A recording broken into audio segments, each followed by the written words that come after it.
And just kind of tell me how you first started into the operation.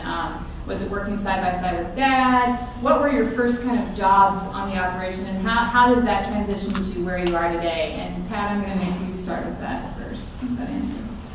Well, before I started, I guess I was always involved in the operation. As a kid growing up, it was a passion of mine. If you're not passionate about your vocation and what you do, seldom are you really successful at it. And I think that's particularly so about farming, because there are many parts of it that are very difficult, very risky, and it can be very, very rewarding if you're lucky enough to put it all together. And so far, probably as I'm in my mid-career, I feel very fortunate to be where I'm at. As far as how I got started, after growing up, living and breathing and just about everything I wanted to do was a farm. I was involved in FFA and was fortunate enough to get some opportunities through FFA and some other things that allowed me to travel. It allowed me to be a foreign exchange student in South America for part of a year. Finished my college degree. Came back home after a stint in Washington where that was not only very rewarding to me as an intern in the U.S. Senate office, but it also allowed me to meet my future wife, who's been with me for over 20 years. And that's probably the most important thing that I did to prepare. I was lucky enough to pick the right wife, because without her support, we wouldn't be able to build a family, which turned into building a business. And those relationships are so important.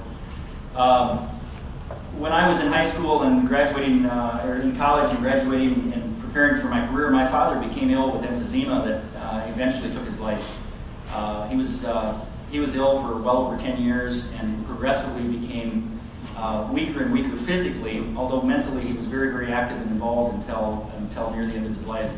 So for much of my early farming career, there was a fairly rapid transition that my brother and I were able to take over a lot of the farm, partly because of my father's illness, although my father was involved in management.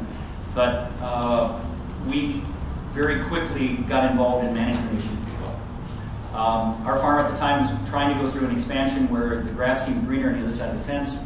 We'd expanded into an area in northern Missouri, and we're trying to expand a crop and livestock farm down there that was 300 miles from our base farm. And someone needed to be there and help oversee the operations down there and work with the small employee base that we had there. And it fell upon me, since I wasn't yet married and my brother was, to do more traveling. And I was able to get some very rapid responsibilities very quickly. Talked to Dad a couple times on the phone a day, get the directions going, and gradually just got more and more responsibilities. That operation folded after a couple of years, but it taught me an awful lot, and luckily didn't cost my dad quite as much as it could have. That was a good statement. So that's kind of how I got started.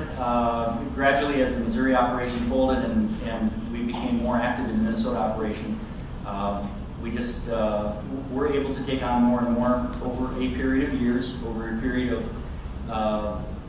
trying one thing, getting some success at it, maybe making some mistakes, trying to learn from those mistakes and going forward. Ben, you have an interesting operation and how you work with your brother and how the two of you kind of came into it under your dad. Can you talk a little bit about how you got started out? Sure.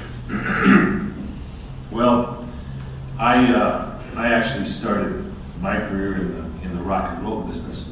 I was a promoter for a number of years, and determined that wasn't a path that I wanted to continue down, and came home, and you can quite imagine this: long-haired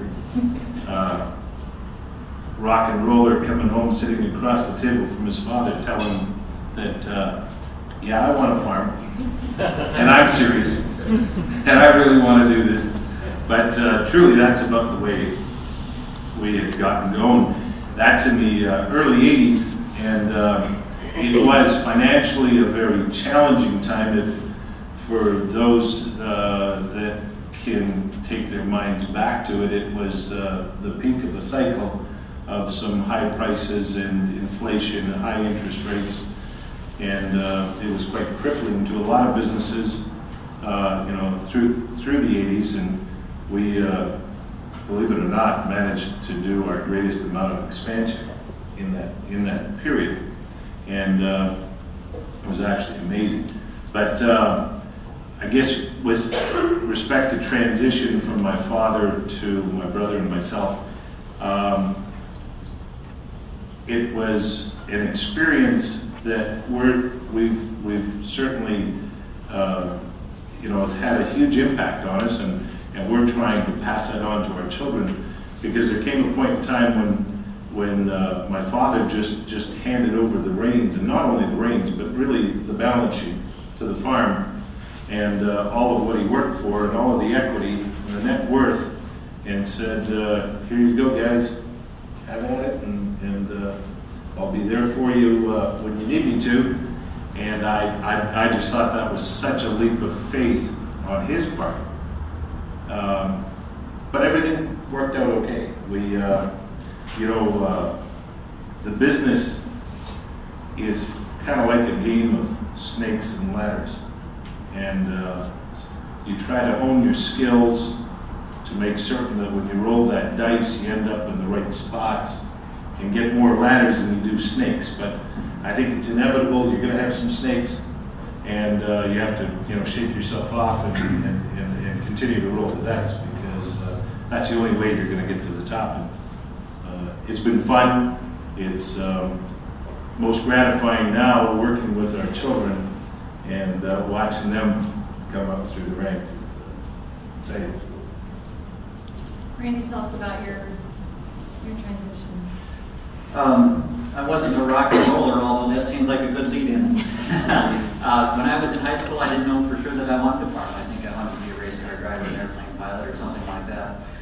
When I graduated, I went to Wyoming to school and decided that I wanted to be a cowboy. We had quite a few beef cattle at that time, and I thought that was the direction that I wanted to go in. When I got back home, my father wouldn't give up the reins on the herd, just wanted to do it his way, and there wasn't any chance for me to do any expanding or growing or anything. All I was going to do was just be feeding cattle.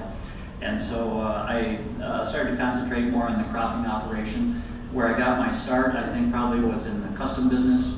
It was a good way to utilize my mechanical skills, I guess. And so I spent a lot of time doing that and made some money doing it. When we were making $1,000 a day filling silos, we thought we were really making good money, and at that time it was, as you mentioned, it was in the late 90s and early 80s, and things were darn tough. It was hard to get paid for what you did, but anytime you had some cash, it would go a long ways, because your ability to buy was so good, because there was so little money in the country. And we ended up building up enough equity that when the financial crunch really hit my dad hard, I had some cash, and was able to kind of come to his rescue and buy a farm from him that I think helped our family out a lot. And also at that point, I think he decided that I probably had a clue and allowed me to make some more of the decisions that were basically on his farm at that point. He and I never farmed together as a partnership. It was always two friends or two neighbors that lived next to each other that shared a lot of things. And my dad was always very forthright with me, and I never felt like he was up to anything. And so I always just felt comfortable with him, and there weren't any disputes about money or those sorts of things. Our arguments,